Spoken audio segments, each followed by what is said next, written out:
Deve-se acrescentar que os casos em que Oesterreich baseia sua tese são tanto mais instrutivos quanto os da infância, aquela idade tão sensível à sugestão, à hipnose, ao sonambulismo e aos acidentes neuropáticos.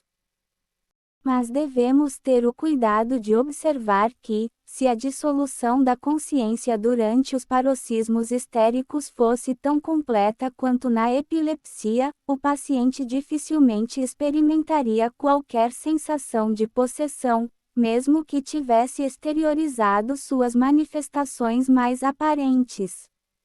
Segue-se, então, que alguns traços da mudança de personalidade permanecem na consciência e na memória, e isso, de fato, é comprovado pela análise dos fatos que observei pessoalmente.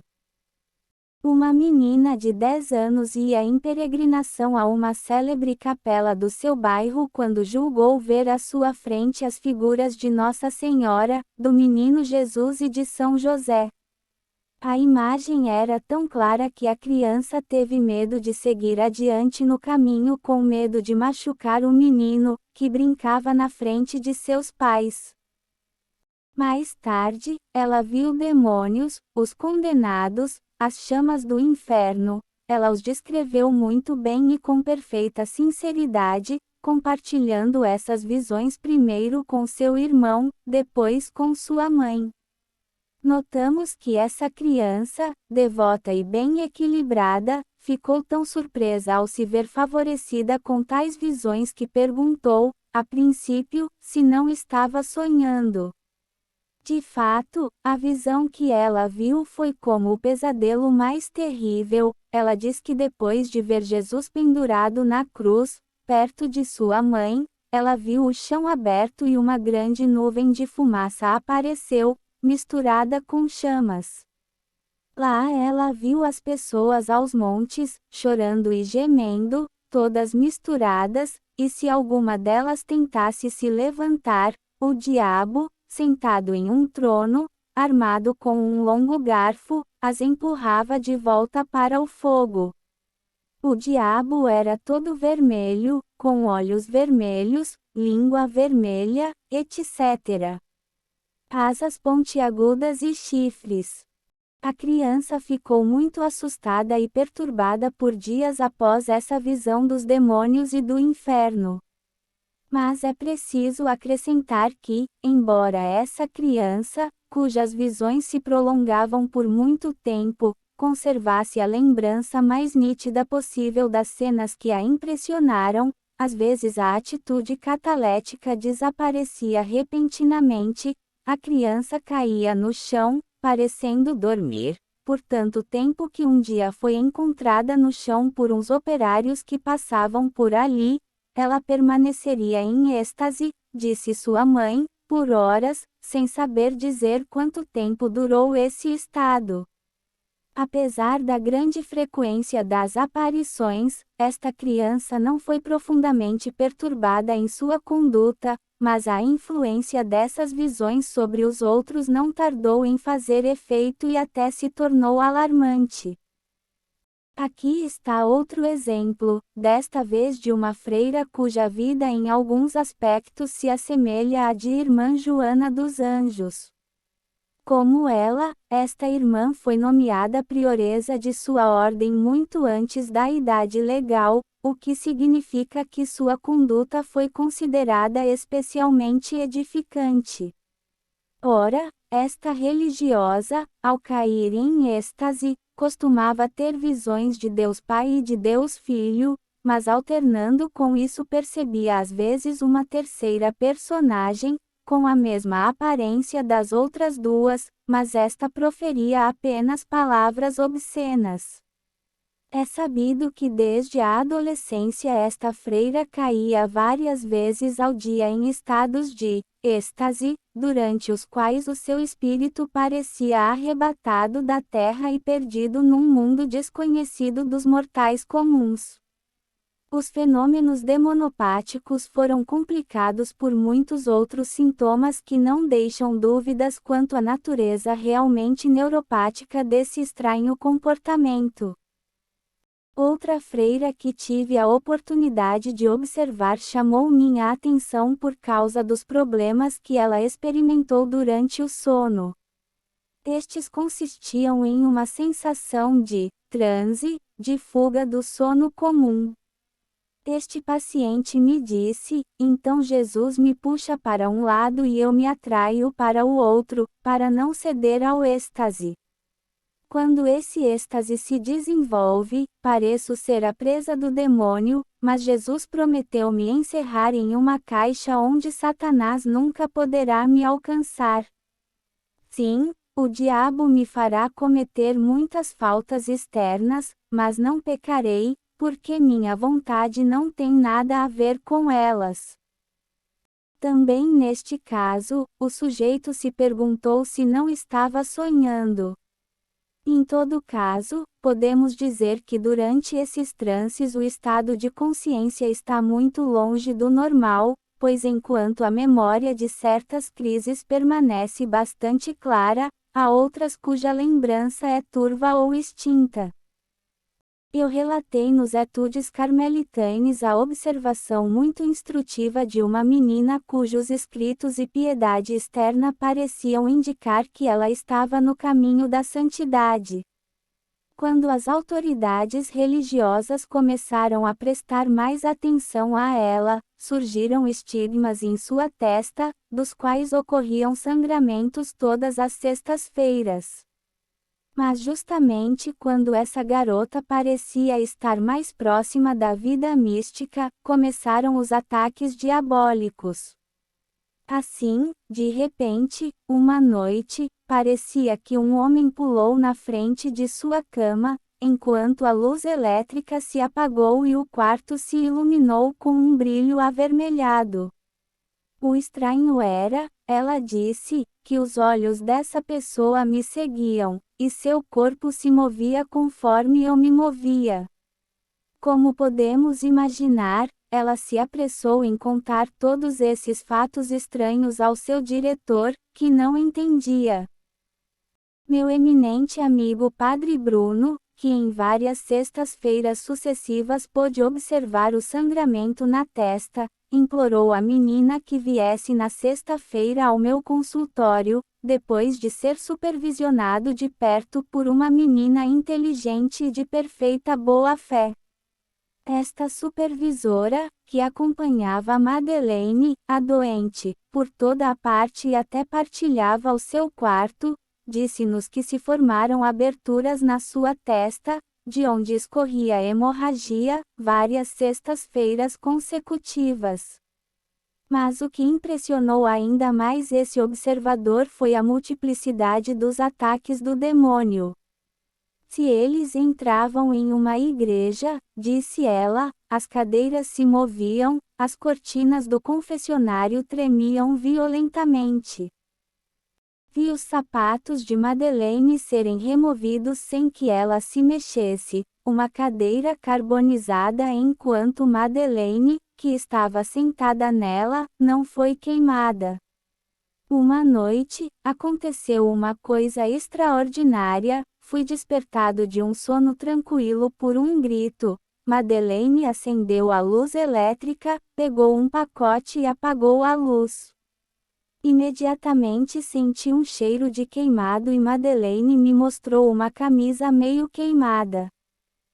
Convencidos, contrariamente às afirmações do nosso supervisor, de que todos estes fenômenos eram apenas invenções, pedimos a Madeleine que viesse numa sexta-feira ao meu consultório, onde seria recebida pelo Padre Bruno e eu.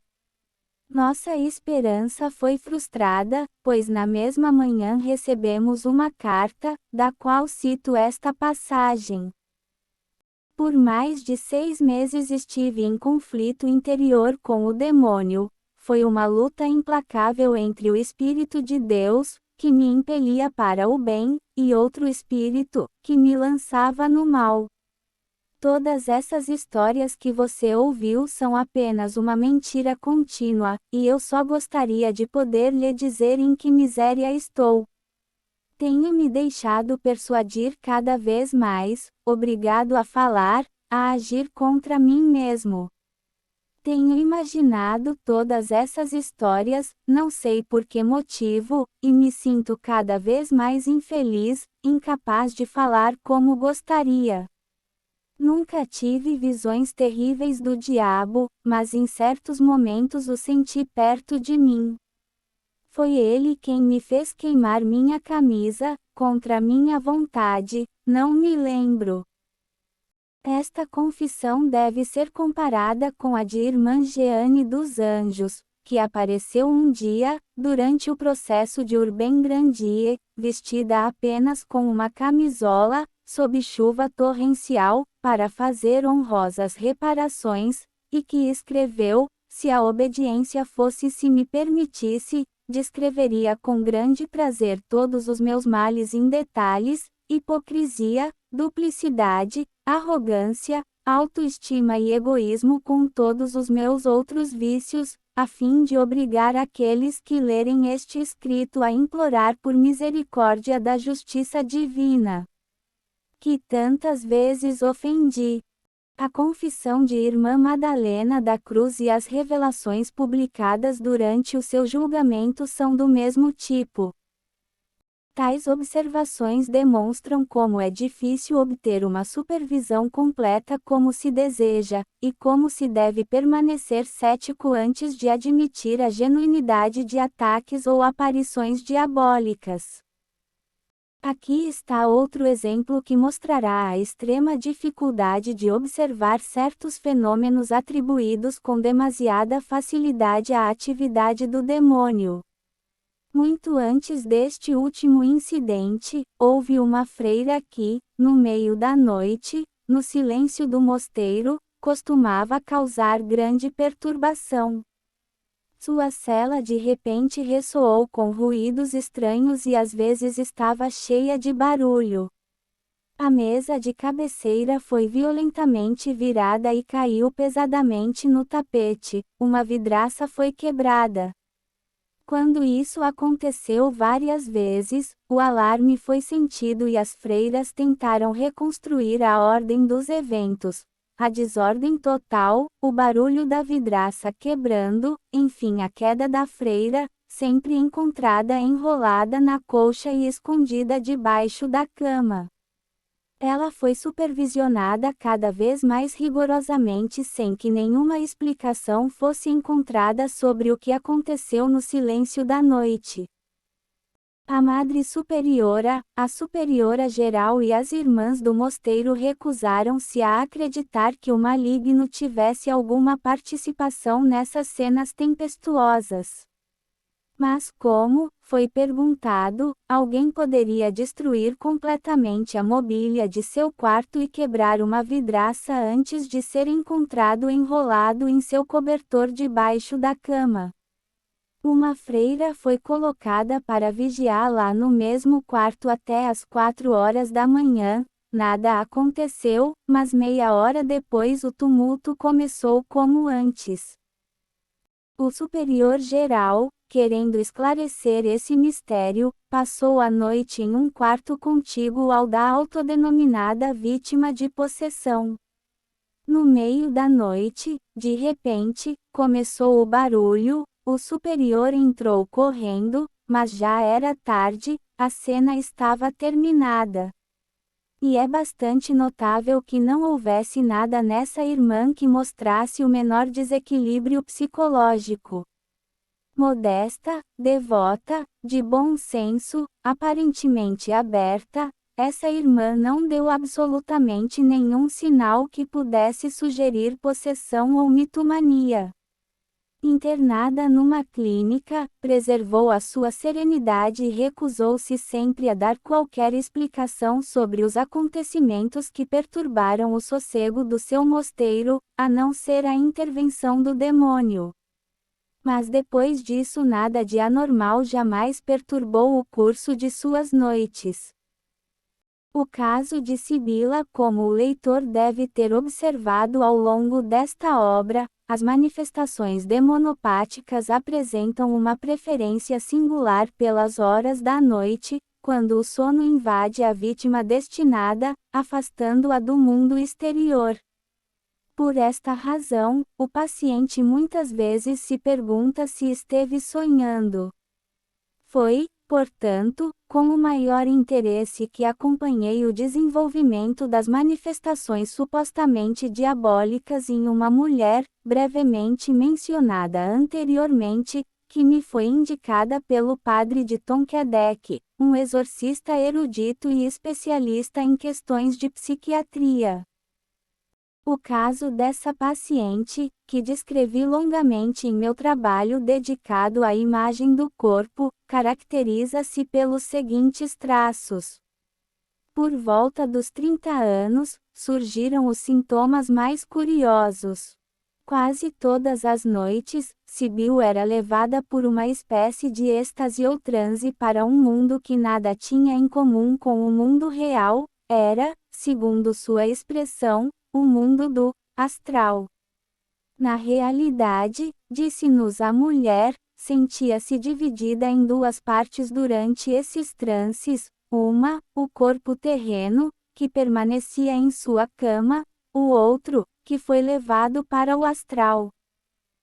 Mas, embora separadas, essas duas metades de sua personalidade não estavam desconectadas, pois os males a que o corpo astral estava exposto se refletiam no corpo real.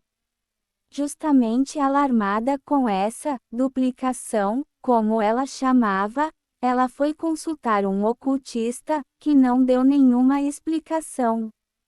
Então, como uma cristã fiel, ela se aproximou do padre de Tonquédec, que me pediu para aconselhá-la. Sibyl, uma jovem inteligente e lúcida, que morava com os pais e ajudava nas tarefas domésticas, contou-me em diversas ocasiões sobre os fenômenos noturnos que vivenciava. A meu pedido, ela escreveu 2 cadernos de exercícios, nos quais são descritos os seguintes incidentes. Depois de ir para a cama, determinada a adormecer, Sibyl foi levada para o que ela chamou de astral. Ela tira o nome de um livro pego por acaso em uma banca do cais. Ali, no astral, seu duplo sofria continuamente as investidas e ultrajes do demônio. Quer o espírito maligno aparecesse em sua forma natural, disfarçado ou transformado em bestas imundas e especialmente cobras, ele a sujeitava aos ataques mais humilhantes, cínicos, importunos e até dolorosos. O diabo a obrigou a entrar em um clube diabólico, onde abusaram dela, dando-lhe sensações eróticas que ela lutou por todos os meios para evitar, mas sua vontade permaneceu impotente. Eles queimaram seu corpo astral, o duplo, e imediatamente seu corpo terreno sentiu a dor e o ardor, abandonaram-se a verdadeiras experiências satânicas com ela. Assim, o demônio apareceu sob a forma de uma criatura barbuda que a espancou ou enviou suas cobras, que entraram em seu corpo. Mas eram as agressões eróticas que mortificavam indescritivelmente a pobre moça. O demônio tomou-a em seus braços, violou-a como um homem mortal e deu-lhe sensações tanto mais terríveis quanto pareciam mais deliciosas. Às vezes o demônio se disfarçava de padre, que a fazia sofrer as mesmas torturas amorosas. Novamente, o demônio a amarrou para fazê-la sofrer, ainda em seu duplo astral, queimou seus cabelos, jogou-a em um espinheiro, atirou nela. Desnecessário dizer que, para se defender desses artifícios diabólicos, Sibyl invocou os poderes protetores, Deus, Nossa Senhora, os santos, e usou inúmeros meios para expulsar o demônio de seu quarto. Um braseiro foi colocado sob sua cama, ou um pedaço de açúcar queimado. 2 rosários estavam em volta de seus braços. De vez em quando ela bebia a água benta para que seu duplo pudesse ser restaurado para ela. Essa ideia da desapropriação de seu próprio duplo era tão forte e tão real que uma noite, desejando levantar-se para sair da cama, ela só conseguiu se levantar com grande dificuldade e cambaleou desamparada, tendo seu duplo sido tirado dela. Não é surpreendente saber que, apesar de todas essas crueldades corporais infligidas a ela pelo espírito maligno, sempre foi impossível descobrir o menor vestígio de lesões tegumentares. Um dia, porém, Sibyl me procurou para me mostrar a marca autêntica do demônio, o sigilum diaboli. Ontem à noite, disse-me Sibyl, o demônio lançou um ataque especialmente furioso contra mim, arranhou meu peito com suas unhas e garras, de modo que, quando meu duplo voltou, sua aplicação em meu corpo terreno me causou uma dor terrível. Examinando o tórax de Sibyl pude observar uma erupção vesicular muito recente de telhas na região da quinta e sexta raízes dorsais esquerdas. Pode haver pouca dúvida de que em certos ambientes e em certos períodos essa marca teria sido considerada significativa. Mas a história de Sibyl parece ainda mais interessante sob outro ponto de vista, o da origem dessa psicopatia. Aos 10 anos, Sibyl sofria de encefalite epidêmica. Tratada em um hospital de Paris, ela recebeu alta aparentemente curada, embora mantivesse alguns pequenos problemas de caráter. Ainda mais notável, após esses distúrbios noturnos que duraram alguns anos, seu estado se deteriorou e ela teve que ser internada em um hospital psiquiátrico, onde reencontrou sua mãe, que sofria há anos de demência precoce, doença a qual ela própria sucumbiu. Comparei o caso de Sibyl com os anteriores, que são de natureza muito diferente, simplesmente para deixar claro que certos estados orgânicos são capazes de produzir perturbações muito curiosas da personalidade, através dos enganos dos sonhos. É claro que Sibyl estava sonhando quando seu duplo foi levado para o astral, mas o sonho aqui assumiu características muito individuais. Apesar das tentativas de fora, Sibyl não recuperou o contato com a realidade. Pedi ao pai dela para observá-la durante esses estados de transe, o que foi muito fácil. E ele me disse que sua filha, mergulhada em uma espécie de êxtase, parecia positivamente arrebatada do mundo real, seus olhos, embora abertos, não viam nada fora dela, enquanto seu olhar parecia dirigido por alguma representação interior, exatamente como acontece no sonambulismo. Sem dúvida seria extremamente difícil, e de fato impossível, perceber por si mesmo o estado extraordinariamente estranho em que Sibyl mergulhava durante suas noites. Como Charles Blondel mostrou, uma consciência normal nunca pode tornar-se capaz de fluir para o molde de uma consciência mórbida, a não ser que ela mesma se torne tal. Mas o fato permanece. É óbvio que nada seria mais irreal do que tentar incluir em uma fórmula os estados de consciência desses possuídos. Podemos concordar, entretanto, que enquanto os paroxismos maiores se desenvolvem em uma consciência totalmente desvinculada dos vínculos que aprendem ao mundo externo, e mesmo a lembrança do quadro da crise pode desaparecer durante os ataques mais comuns, o paciente não consegue se revelar como espectador e ator no mesmo drama.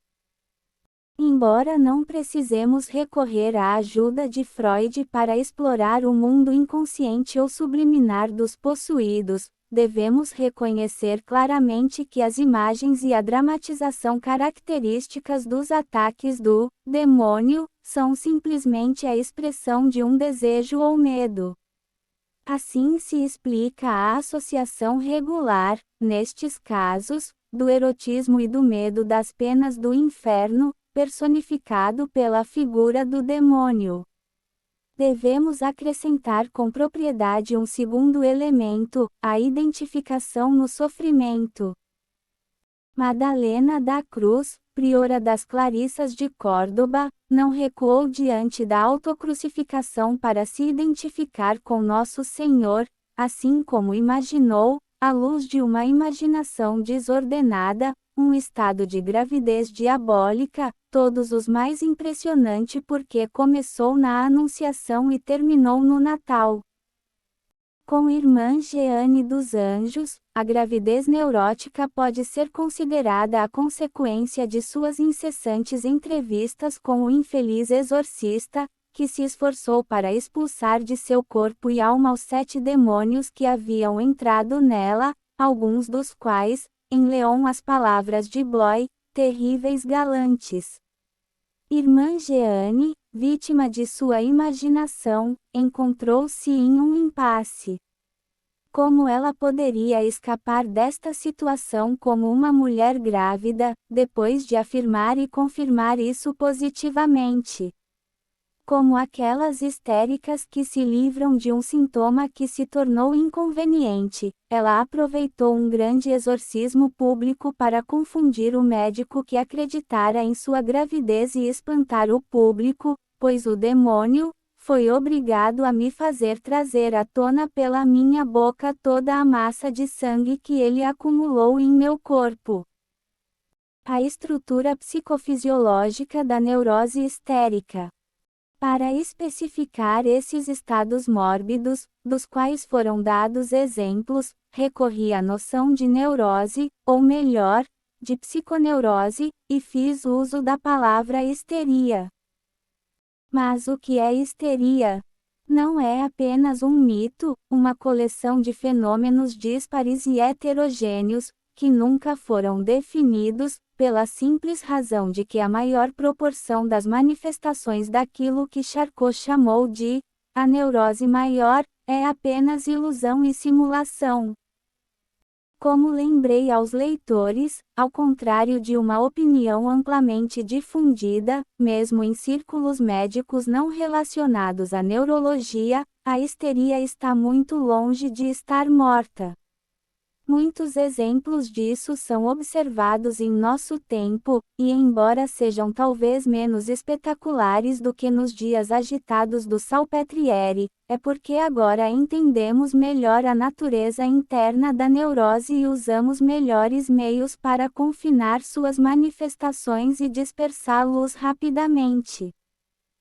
Reconhecidamente, a histeria não pode ser considerada uma doença no sentido estrito da palavra, como a tuberculose, a febre tifoide ou alguma doença orgânica, como sugere a palavra doença. A histeria não deve ser encarada de forma abstrata, mas, como a própria vida, de forma concreta.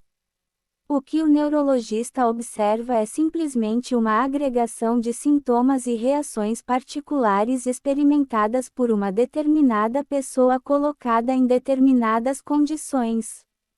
Resumidamente, os sintomas que chamamos de histéricos correspondem a um estado psicossomático definido, que pode permanecer latente durante uma longa vida e ser trazido à luz do dia apenas por distúrbios sociais. As reações histéricas são de ordem social, ideológica ou familiar. Para serem produzidos, eles requerem um certo clima moral e ambiente social. Isolado em uma ilha como a de Robinson Crusoe, reações histéricas neuróticas seriam inconcebíveis. E é precisamente a grande convulsão social, na tempestade que se abateu sobre o mundo ocidental durante os anos de 1914 a 1918, que se deve, indiscutivelmente, o recrudescimento ou o ressurgimento daquela grande histeria, que tinha permanecido oculta durante os tempos de crise política e paz religiosa. A escala deste trabalho não permite um estudo exaustivo da psiconeurose histérica, pois isso exigiria uma elaboração muito longa. Precisamos apenas dizer que as reações histéricas, por mais diversas que possam parecer à observação, respondem a uma estrutura particular. De um modo geral, os fenômenos histéricos indicam um organismo psicológico frágil, que costuma ser fraco no campo da autocrítica e do julgamento. A experiência da Guerra Mundial de 1914 a 1918, na qual a França desempenhou um papel tão considerável, mostrou-nos que os pacientes sujeitos a ataques ou sintomas histéricos pertenciam às classes sociais menos instruídas.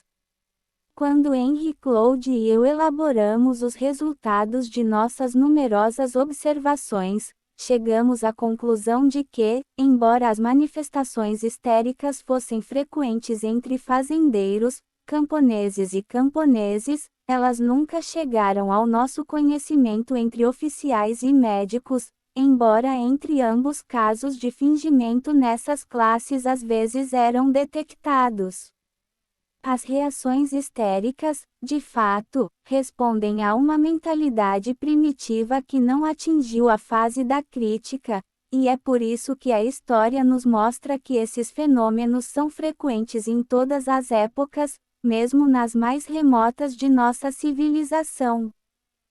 Assim, os sintomas da psiconeurose correspondem a uma regressão ao estágio infantil da personalidade moral, a uma dissociação dos elementos psicológicos que deveriam mantê-la coesa. Uma ideia ou sentimento predomina, e isso parece extinguir os outros constituintes da psique. Uma parte da personalidade escapa ao controle da crítica e parece não estar mais ligada a si mesma. É esse mecanismo bastante simples que produz paralísias, contraturas, espasmos, atitudes grotescas e muitas vezes muito incômodas, que os pacientes às vezes mantêm por anos se o tratamento não for administrado a tempo. Desta forma, também surgem aqueles distúrbios sensitivos, tão comuns que muitas vezes foram considerados as verdadeiras marcas da neurose: anestesia, analgesia, surdez ou cegueira. É um fato estranho, mas o paciente histérico nunca se queixa de algum sintoma grave ou outro que o esteja fazendo sofrer, ele nunca vai ao médico para pedir conselho ou ajuda. Indiferente, parece ter perdido o sentido de uma função, seja ela sensitiva, sensorial, motora ou mesmo visceral. Mas se ocorrer algum incidente grave, que possa ameaçar a segurança de sua vida, o paciente recupera repentinamente a função desaparecida, dando assim às mentes incultas a impressão de um milagre. O que realmente aconteceu? O instinto primordial de autopreservação entrou em ação, destruindo em um momento todas as frágeis construções de uma imaginação descontrolada. Como notaram claramente todos os observadores da psiconeurose, o elemento fundamental da histeria responde a um processo imaginativo elementar, liberado pela sugestão.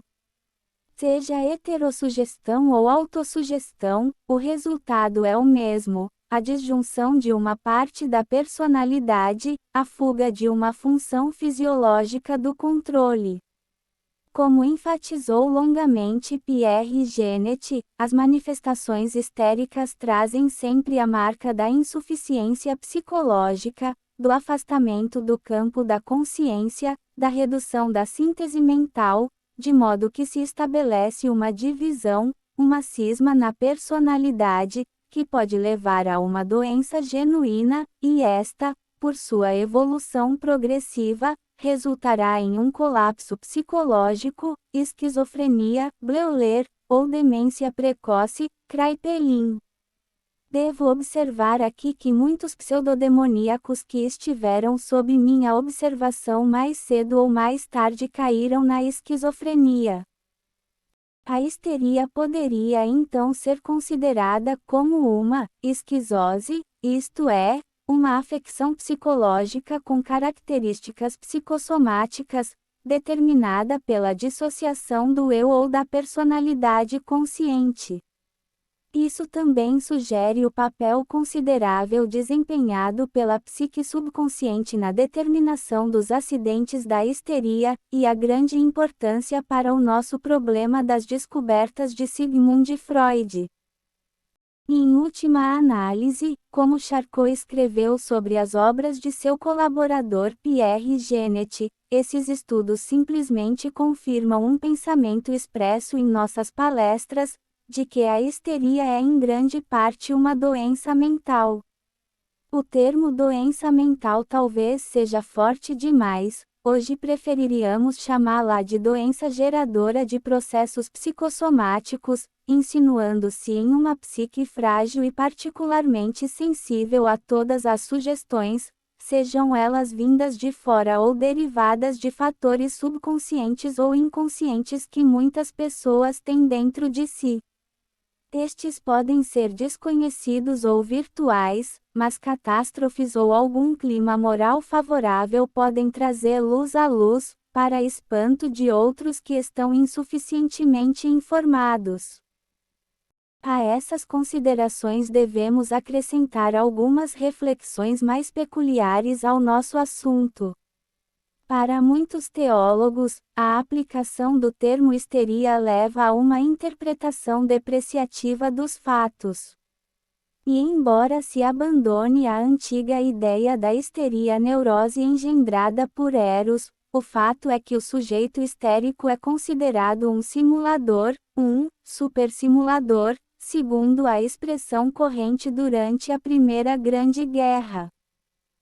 Num exame superficial, sem dúvida, pode parecer que qualquer um pode reproduzir todos os sintomas da histeria, desde que o deseje. Mas este não é o caso. Os sintomas da histeria, sejam eles os grandes ataques convulsivos, paralísias, contraturas ou anestesia, não podem agora ser considerados artificiais, isto é, produtos de uma simulação voluntariamente consentida.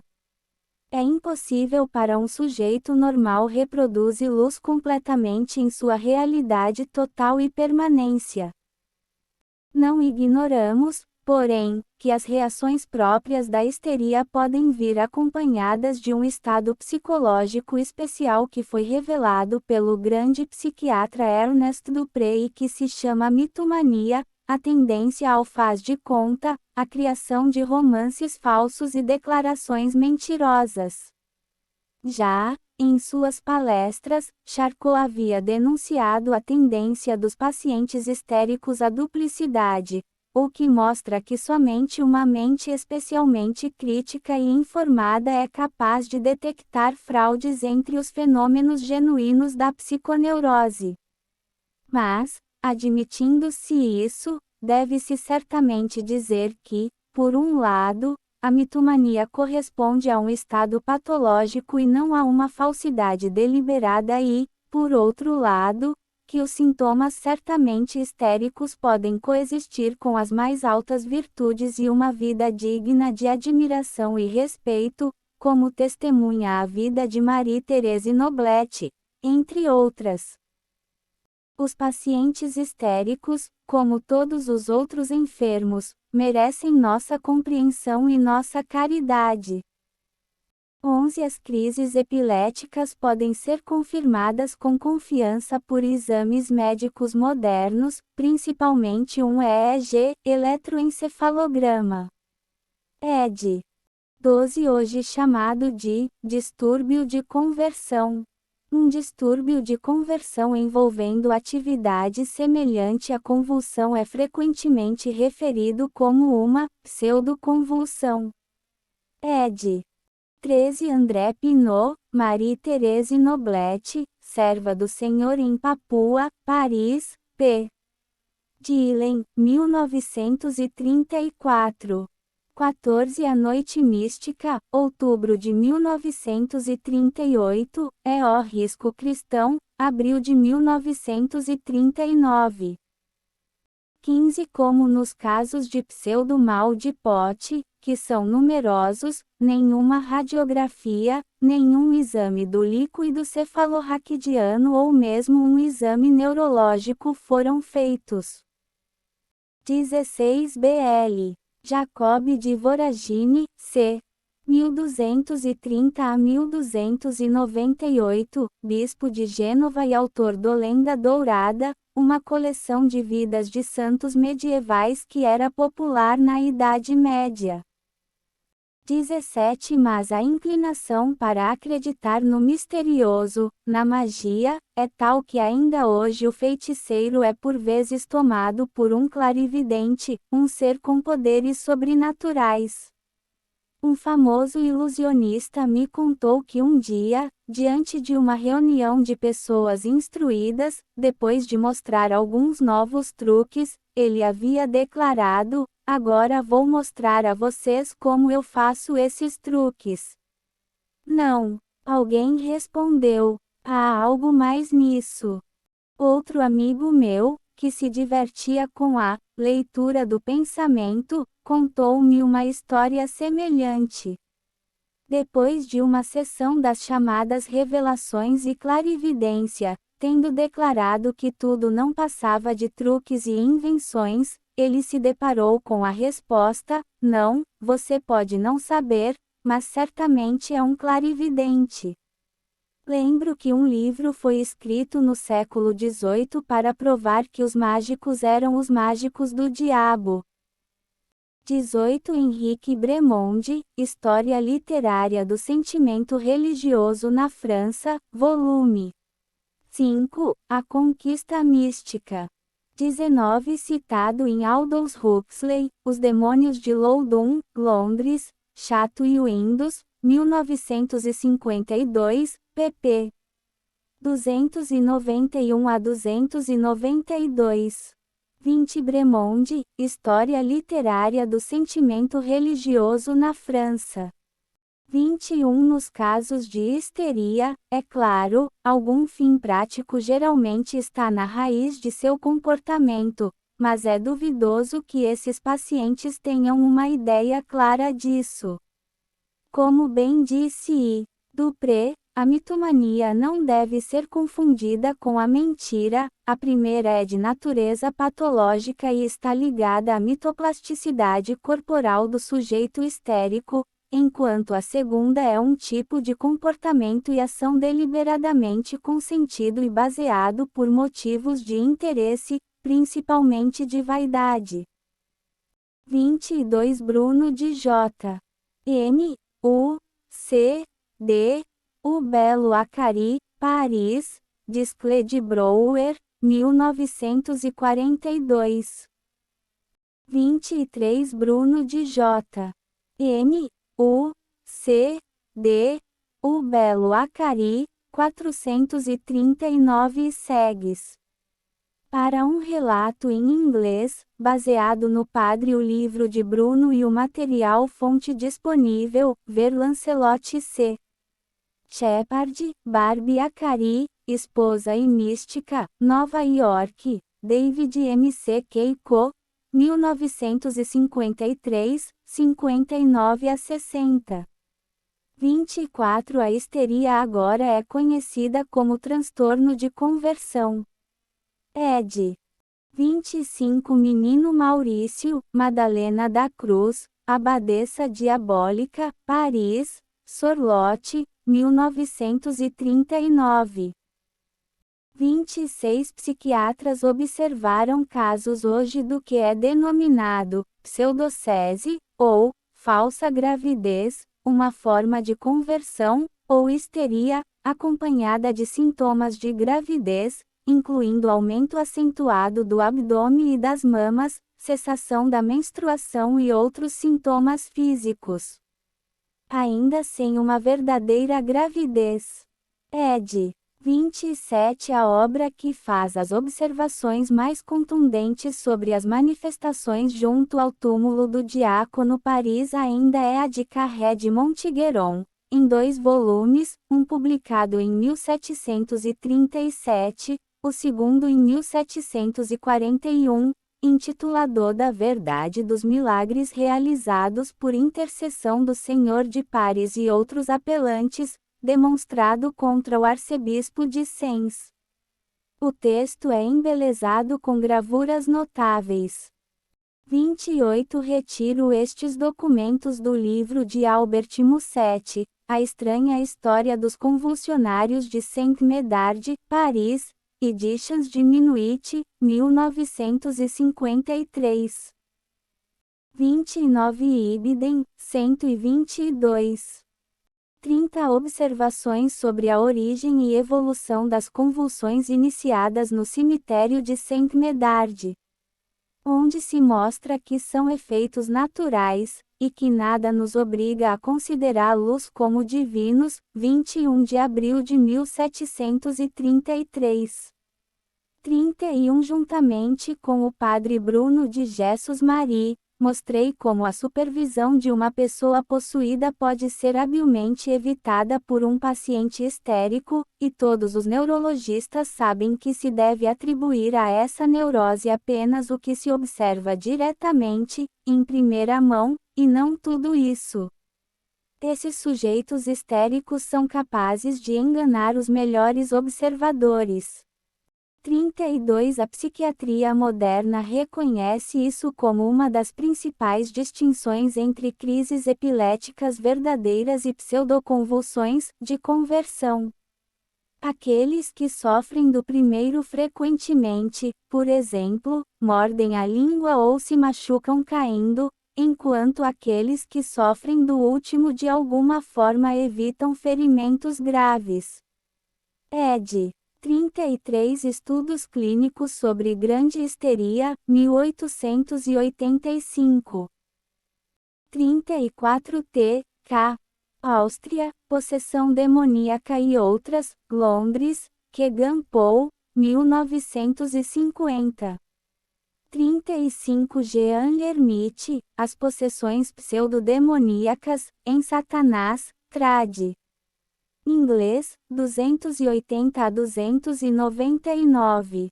36 Para mais detalhes, veja Meu Nossa Imagem Corporal, Nova Revisão Crítica, 1939. 37 Demência prematura, um termo popularizado pelo grande psiquiatra do século XIX Emil Kraepelin, é agora conhecido como esquizofrenia. É caracterizada por psicose crônica ou perda de contato com a realidade, por exemplo, na forma de alucinações, delírios ou pensamento grosseiramente desorganizado. Ed. 38 Também pode haver fatores sociais e culturais que impeçam indivíduos mentalmente perturbados de manifestar esse distúrbio por meio de comportamentos histéricos inconscientemente motivados.